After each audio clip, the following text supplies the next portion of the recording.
Hi, y'all. So, welcome to episode 2 of my financial diary, starting from zero.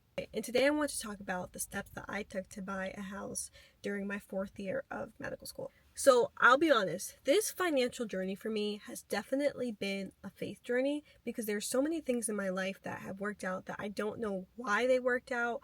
I don't really know how I did it. I just know that it happened and that God allowed it to happen in my life. So I think if there are some parts of the story that don't necessarily make sense, know that they don't make sense to me either. And it was God who put his hand on my life and on the journey that I'm still, taking today.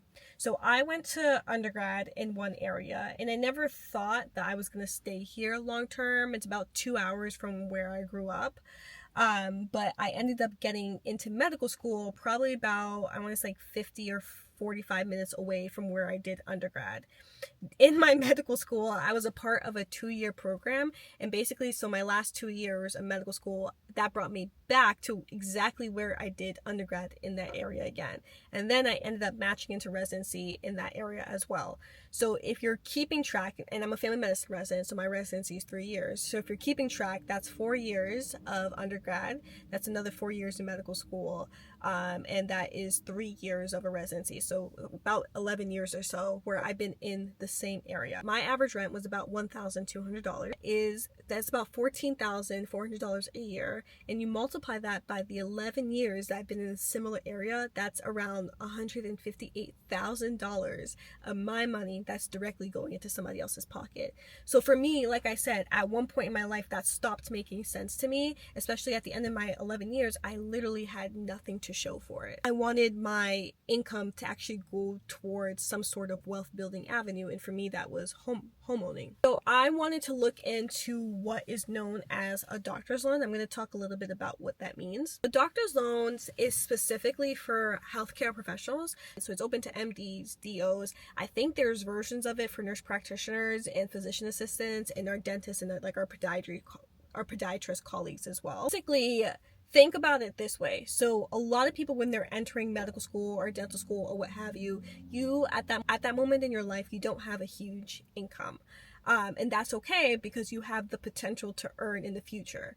And so the doctor's loan is a really good way of leveraging. Yes, you have a lot of debt right now, but it won't always be like that. And you're about to make a lot of money and a few short years depending on what your residency is. So anywhere from 3 years, but if you're doing plastic surgeries and all the things, it can get up to like 7 years plus depending on what you're doing.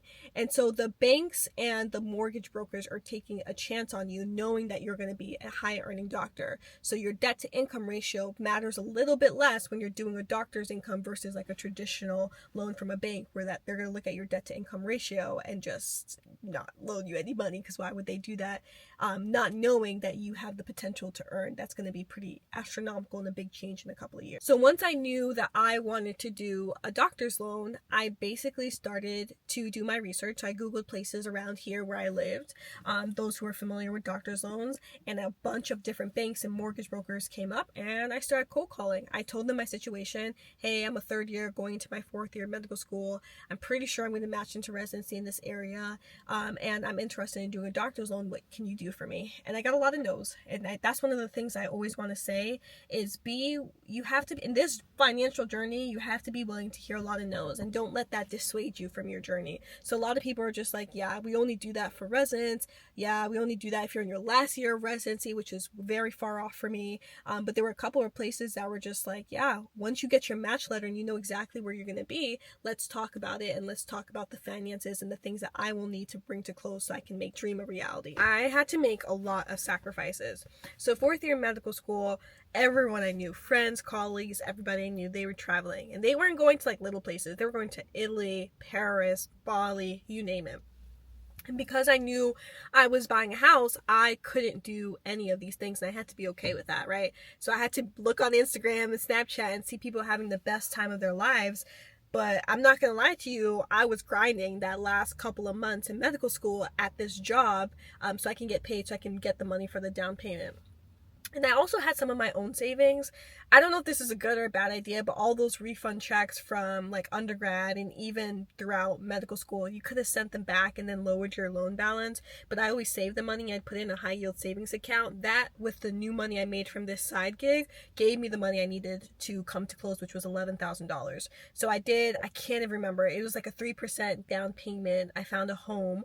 My match letter was more than enough. And then I supplied my contract once I had it, and it was 3% down on a home, and that with like the cost of inspection and all of these different things, it came to $11,000 to me, which was completely doable at that moment in time. But really have to decide like what are your priorities in life. In the end, by the time I'm like 33 would be early, but 35, I want to be completely autonomous. I've said that before. Like, I don't, like, if I could not work as a doctor, I'd want to know that I would be okay, and I think I'm well on that path to do so. So that was how I was able to buy a home. It was a lot of grinding, it was a lot of sacrifice, but I want people to know it was doable. I didn't get any money from family. And I don't have a partner that helps me like pay a lot of things either. So this is really, I'm speaking to my girlies who are first generations, who don't have doctors in their families. Like, if you're really serious about this, I just think that you can do it. That is how I was able to buy a home. In my next video from the Starting From Zero diaries, I will be talking about my side gig. How did I get that job? What does it mean now that I'm in residency? What do I do with those funds? And I still do some work for them as well. So that added to my residency funds, I'll be letting you know what I'm doing with that and how I'm building for my future. So stay tuned.